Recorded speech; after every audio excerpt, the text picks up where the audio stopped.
My wife served me divorce papers on Christmas Day, but when she opened my gift, her smirk vanished. Let me back up. My wife Veronica had been planning this for months. I knew because she'd stopped trying to hide it. Separate bank account? Check. Apartment lease in her name only? Check. Her engagement ring mysteriously disappearing from the jewelry box? Check. The thing is, I didn't fight it. After 11 years of marriage, I was exhausted. She'd been having an affair with her personal trainer, Trevor. Very original, I know. She didn't even bother denying it when I asked. Just shrugged and said, "We grew apart." What really killed me was the timing. She insisted we spend Christmas morning together because of tradition. Our tradition. The one where we opened gifts while drinking coffee in our pajamas. Except this year, she showed up in full makeup, designer outfit, recording on her phone. For the lawyer, she explained, setting it on the mantel. Documentation that I tried to keep things civil. She handed me an envelope first. "Merry Christmas," she said with that smile I used to love. Inside were divorce papers requesting 60% of everything. Our house that I'd renovated with my dad every weekend for 2 years. My grandfather's vintage car collection. Even my 401k from before we met. Her lawyer had been thorough. Turns out in our state, she could claim emotional damages for my work schedule. I'm a paramedic. I work nights and weekends because that's the job. But apparently, my absence made her suffer. Worth about $340,000 in suffering, according to page 7. "Your turn," she said, gesturing to the small box I'd placed under our tree. She opened it slowly, playing for the camera. Inside was a USB drive and a handwritten note. Her face went white. "Where did you get this?" she whispered. The USB contained 6 months of bank statements. Her bank statements. See, Trevor wasn't just her trainer. He was also running a subscription scam, stealing credit card information from gym members, including Veronica's friends. And my wife wasn't just sleeping with him. She was his partner. $470,000 in fraudulent charges traced back to accounts she controlled. My note was simple. "I've already given copies to the FBI. Your lawyer should receive their subpoena tomorrow. Merry Christmas." She tried to grab the USB drive, but I'd made 12 copies. Sent them to her parents, her lawyer, my lawyer, and 3 different federal agencies. Her hands were shaking as she read the note again. That's when her phone started buzzing. Trevor, probably. Or maybe her parents.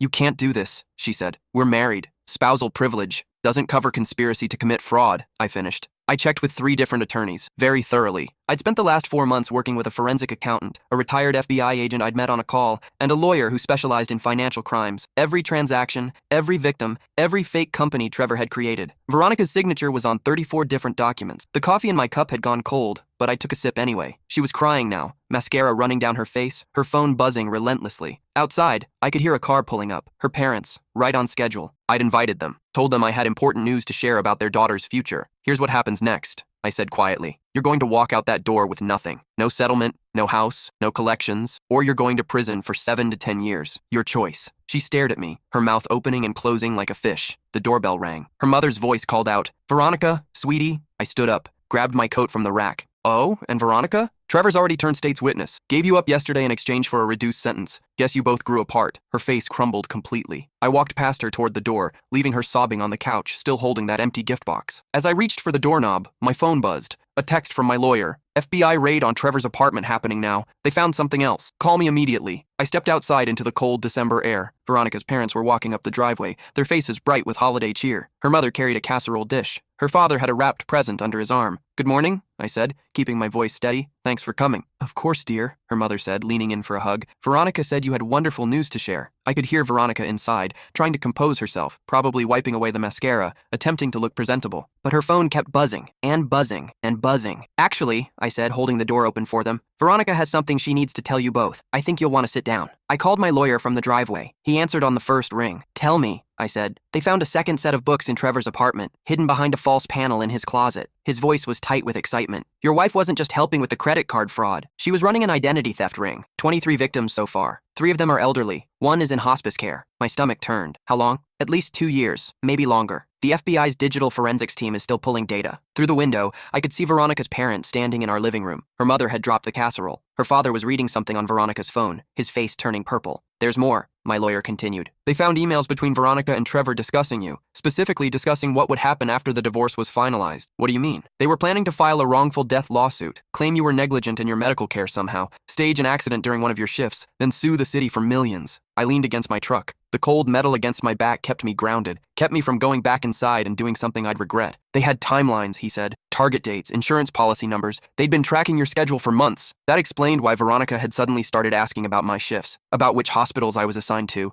about my partner rotation. The FBI wants to meet with you this afternoon, my lawyer said. 2 o'clock, Federal Building downtown. They need your testimony about her behavior patterns, any suspicious activities you noticed. I'll be there. I hung up as Veronica's father stormed out of the house. His face was red, veins bulging in his neck. He'd always been proud of his daughter, bragged about her yoga studio, her perfect life, her successful marriage. Did you know? He shouted at me. Did you know what she was doing? Not until 4 months ago. He grabbed my jacket. And you said nothing? You let us keep giving her money? She borrowed $50,000 from us last year. Said it was for business expansion. I gently removed his hands. I was gathering evidence, making sure the case was airtight. If I'd said anything too early, she would have destroyed everything and disappeared. Her mother appeared in the doorway, mascara streaming down her face just like her daughter's. Like mother, like daughter, I thought darkly. She's saying it's all a mistake, her mother sobbed. She's saying you framed her, that you're trying to destroy her because of the affair. Check your credit cards, I said quietly. Both of you. Check every account. Every statement for the last 3 years. I think you'll find some interesting charges. Her father's face went white. Oh God, February 2023, her mother whispered. That cruise to Alaska. We didn't book that. Veronica said it must have been fraud, that she'd handle it with the credit card company. She did handle it, I said. She kept the money. Inside, Veronica was screaming now. Full breakdown, the kind that makes neighbors call the police. I could hear glass breaking. Probably my grandmother's china cabinet, the one I'd asked her not to touch 100 times. My phone rang again. Different number this time. Federal area code. This is Special Agent Diana Foster, FBI.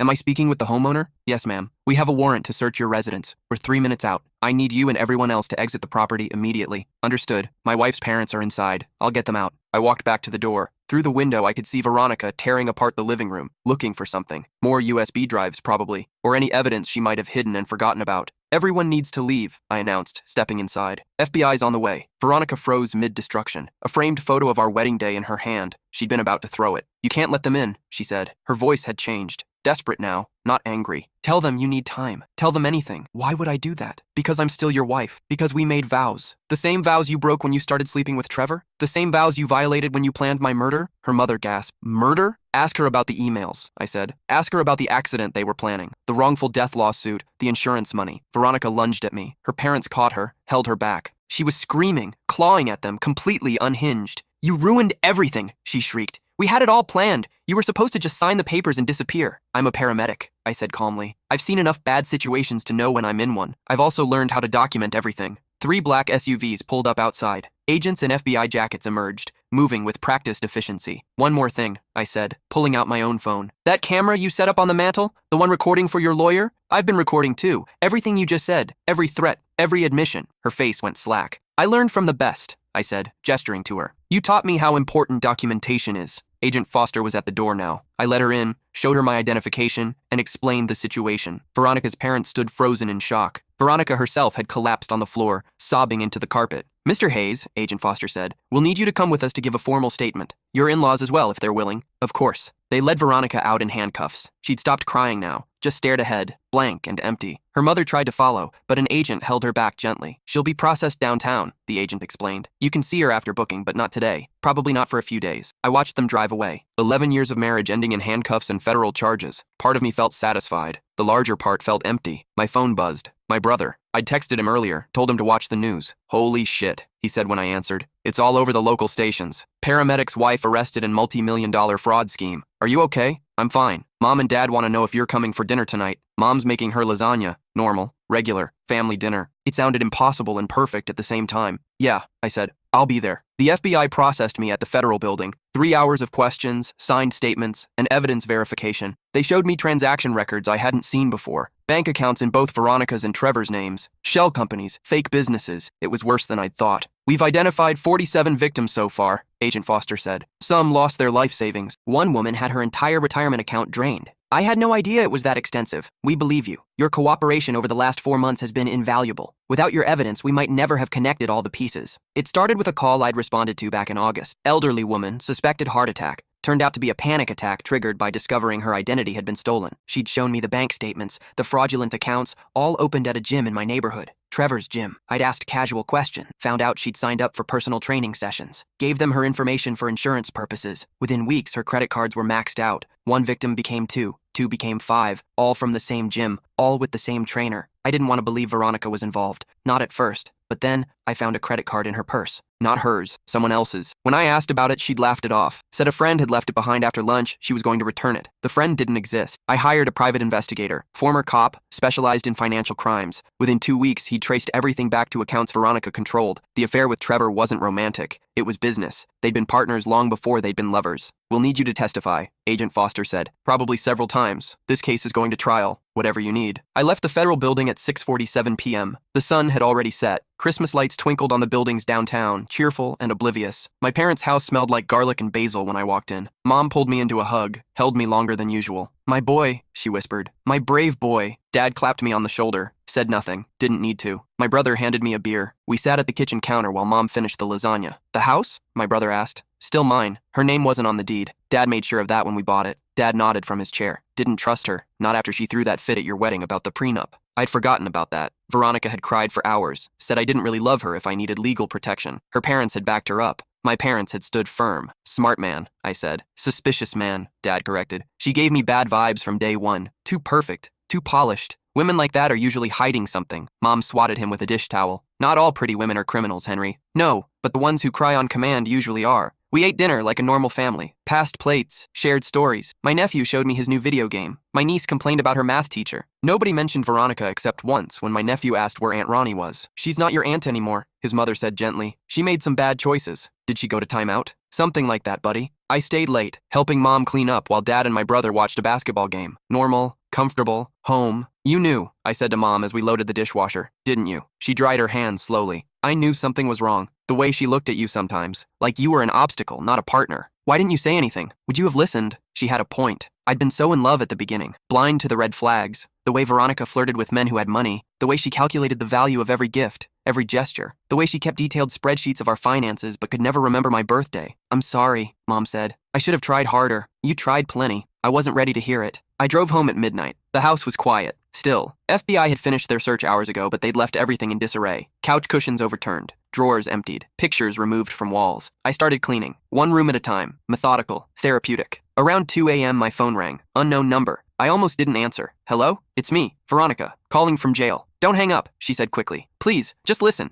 I should have hung up. Instead, I sat down on the couch we'd bought together 7 years ago. I'm listening. None of this was supposed to happen this way. It got out of control. Trevor said it would just be a few clients, a little extra money. Then it became more. Then it became everything. You still made the choice. I know I did. But you have to understand, I felt trapped. You were never home. I was alone all the time. The gym became my escape. And Trevor, she trailed off. Trevor what? He made me feel important, like I mattered. Just divorced. You didn't need to commit fraud. You didn't need to plan my death. I wasn't going to go through with it. Emails were just fantasy things we said when we were angry or drunk. I never would have actually hurt you. The forensic accountant found timelines, schedules, specific dates and methods. That's not fantasy. That's premeditation. Silence on the line. I could hear her breathing, ragged and uneven. My lawyer says I'm looking at 15 to 20 years. Federal charges don't fuck around. No, they don't. Will you help me? Talk to the prosecutor? Tell them I wasn't the ringleader? That Trevor manipulated me? I laughed. Couldn't help it. You're asking me to commit perjury now? I'm asking you to save me. I'm your wife. You stopped being my wife the moment you opened that bank account with stolen identities. You stopped being my wife when you started planning my murder. You stopped being my wife a long time ago, Veronica. Please. She was crying now. Real tears this time. Not the manufactured kind. I'm begging you. I can't go to prison. I can't survive there. You should have thought about that before you decided to become a criminal. I hung up.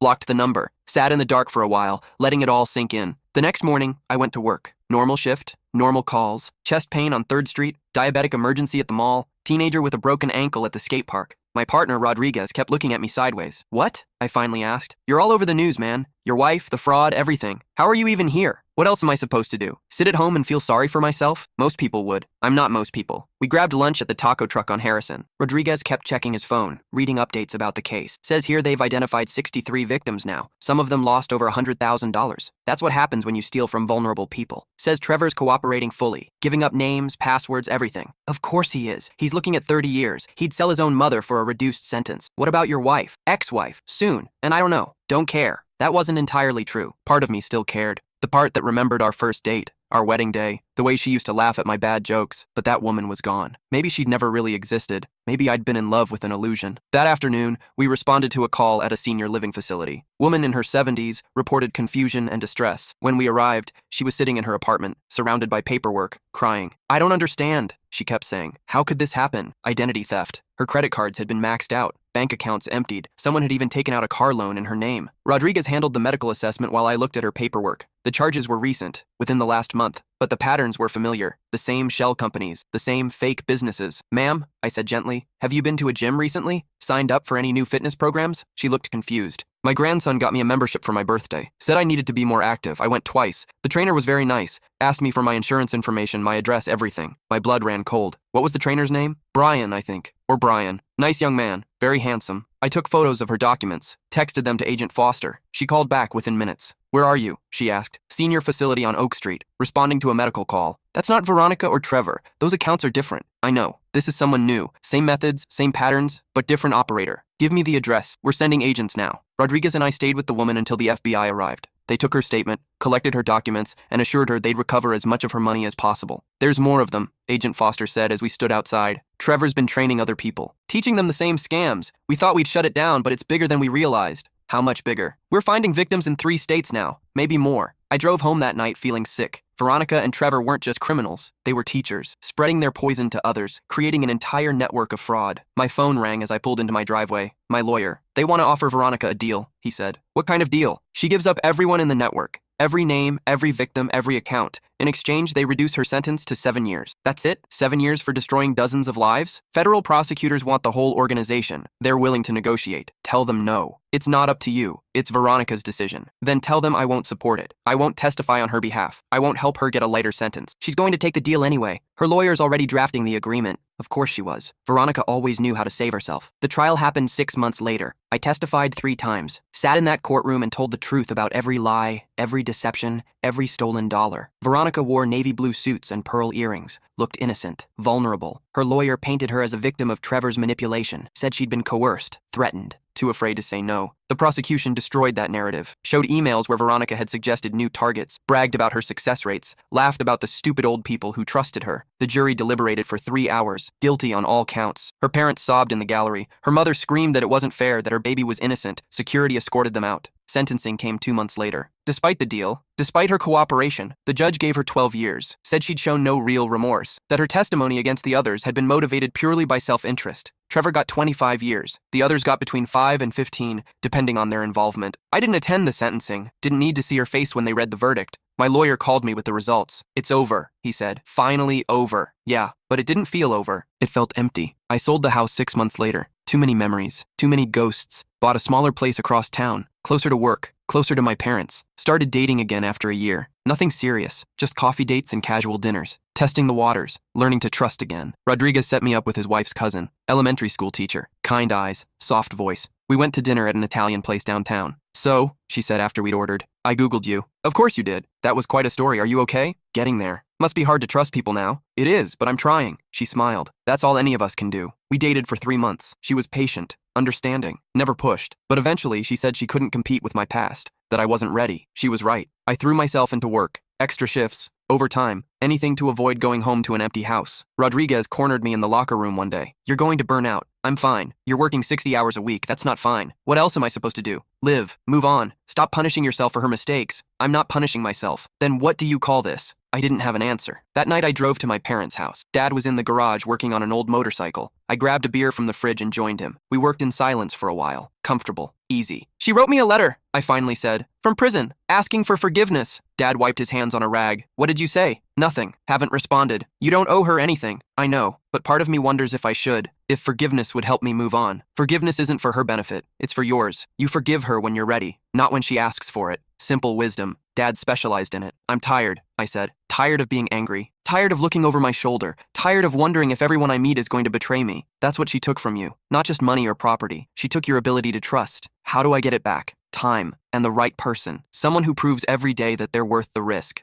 I finished my beer, helped Dad close up the garage, drove home feeling lighter than I had in months. 2 years after the arrest, I met someone new. Hospital administrator. Smart. Funny. No baggage. Well, normal baggage. Nothing criminal. Her name was Olivia. She asked me out first. Coffee in the hospital cafeteria between shifts. "I've seen you around," she said. "You're the paramedic who brings patients cookies on their birthday. How do you know about that?" "I make it my business to know about the good people in this hospital." We talked for an hour, then another. Lost track of time until her pager went off. "Emergency board meeting," she said, rolling her eyes. "Want to do this again?" "Yeah, I do." We took it slow, really slow. 6 months before we even kissed. A year before I told her about Veronica. All of it. Every detail. Every betrayal. She listened without judgment, held my hand across the table, said, "Thank you for trusting me with that. You're not scared off? Should I be? Most people would be. I'm not most people. We got married 3 years later. Small ceremony. Just family and close friends. My nephew was the ring bearer. My niece scattered flower petals. Dad officiated. Got ordained online specifically for the occasion. Do you take this woman," he said, grinning, "to be your lawfully wedded wife, knowing full well she's going to make you clean the gutters and eat vegetables?" Olivia laughed. I laughed. Everyone laughed. I do. "And do you take this man knowing he works weird hours and will probably track mud through your house?" I do. We honeymooned in Iceland, saw the northern lights, hiked glaciers, soaked in hot springs, lived in the moment. No past, no future, just us. On our last night, sitting in a restaurant overlooking Reykjavik, Olivia raised her glass. "Two new beginnings," she said. "Two new beginnings." I got a letter 6 months after the wedding from Veronica. She'd been transferred to a minimum security facility, eligible for parole in 4 more years. The letter was different this time. No excuses, no justification, just apologies. "I destroyed your life," she wrote. I destroyed my own life. I destroyed so many lives. There's nothing I can say that will make it right. Nothing I can do to earn your forgiveness. But I want you to know that I think about it every day. Every single day. I think about the people I hurt, the trust I broke, the futures I ruined. I'm not asking you to forgive me. I'm just asking you to know that I'm sorry. Truly, deeply sorry. Olivia found me reading it in the kitchen. Is that from her? I nodded. What are you going to do? I looked at my wife, her kind eyes, her patient smile, her unwavering support. Nothing, I said. Absolutely nothing. I folded the letter and put it in the drawer, closed it, moved on. Because that's what you do when someone destroys your life. You build a new one, a better one. You surround yourself with people who deserve your trust. You work on yourself. You heal. And eventually one day, you wake up and realize you're happy. Really, truly happy. Not because you got revenge. Not because justice was served. But because you survived. 5 years after the arrest, I got promoted to shift supervisor. Rodriguez threw me a party, cheap beer and cheaper pizza in the station break room. "Speech," everyone chanted. I stood up feeling awkward and grateful. "I've learned a lot in this job," I said. About emergencies, about saving lives, about showing up when people need you most. But the biggest lesson came from my personal life. Sometimes the worst thing that happens to you becomes the catalyst for the best thing. If Veronica hadn't betrayed me, I never would have learned how strong I am. I never would have appreciated the people who stood by me. I never would have met Olivia. Everyone raised their cups, cheered, made inappropriate jokes about my marriage. Normal, beautiful, home. That night, I came home to find Olivia on the couch, laptop open, frowning at the screen. "What's wrong?" "I got a weird email today. Someone asking about you, about your experience with fraud victims." My stomach tightened. "What kind of email?" "A documentary filmmaker. They're doing a series on financial crimes. They want to interview you." "Absolutely not." I told them that.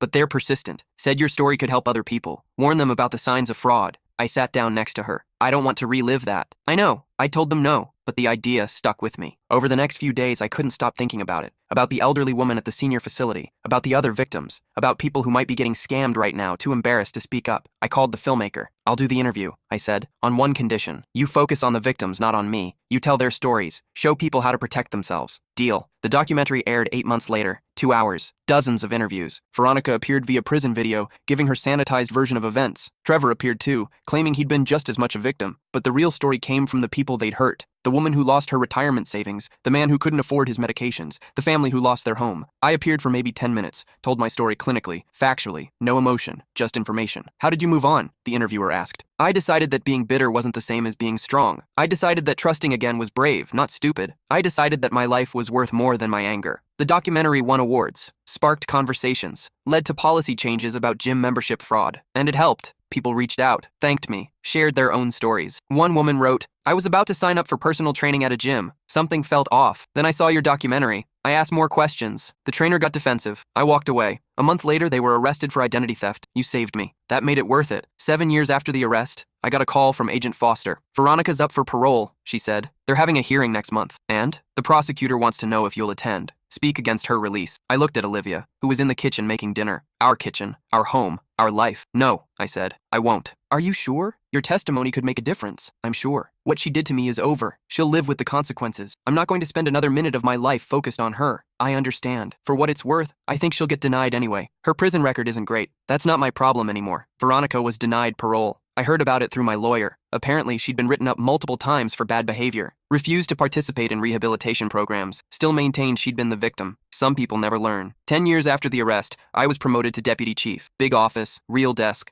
Responsibilities beyond just responding to calls. My nephew graduated high school. My niece got into medical school. My parents celebrated their 50th anniversary. Olivia and I bought a bigger house, started talking about kids. Life moved forward. One day I was cleaning out the garage and found a box I'd forgotten about. Old photos from my first marriage. I almost threw them away. Then I stopped. These were part of my history, part of my story. Not the good parts, but still mine. I called my brother. Remember when Veronica served me divorce papers on Christmas? How could I forget? Mom cried for 3 days. Best thing that ever happened to me. Seriously? Seriously. If she hadn't done that, I'd still be trapped in a miserable marriage. I'd never have met Olivia. I'd never have learned what real love looks like. That's a hell of a silver lining. The biggest. I put the photos back in the box, stored them in the attic. Not to remember, just to acknowledge. This happened. It was terrible. But I survived. And that's the real ending to the story. Not revenge, not justice, just survival. Just moving forward. Just building something new from the ashes of something broken. Veronica got out of prison after serving 8 years. I heard about it from Rodriguez, who saw a news article. Says she's living in a halfway house, working at a call center. Good for her. You're not curious? Not even a little bit. Because I'd meant what I said. She wasn't my problem anymore. My life had moved on, grown, transformed into something better than I'd ever imagined.